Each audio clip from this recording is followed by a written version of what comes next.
La terrine de la famille Hertel de Rouville est sans aucun doute l'une des pièces d'orfèvrerie canadienne les plus fascinantes à plusieurs égards. Laurent Miot reçoit la commande d'exécuter cette terrine alors qu'il a 29 ans. Il y a quelques années, donc, il est rentré de Paris. C'est un jeune artiste vraiment dans la force de l'âge, dans la force de ses moyens.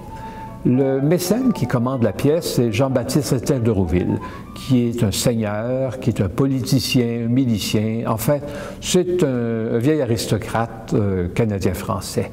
Le père de M. de Rouville est décédé l'année précédente et je pense qu'il y a une certaine volonté d'affirmation sociale dans la commande d'une pièce aussi somptueuse. Les terrines d'argent sont extrêmement rares en orfèvrerie canadienne. On en connaît seulement 3.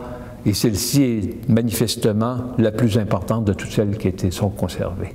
Au niveau esthétique, Miot fait une synthèse assez exceptionnelle entre des éléments essentiellement du néoclassicisme français, mais aussi avec quelques pointes qui viennent du rococo anglais. C'est une synthèse des deux styles qui est tout à fait unique.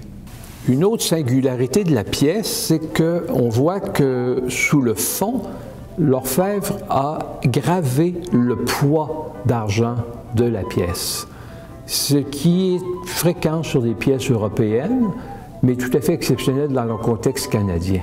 L'œuvre sera exposée à Montréal dès 1905, mais il faut attendre l'année 1942 pour que là, sa véritable découverte par les historiens d'art fasse en sorte qu'elle devienne littéralement une star.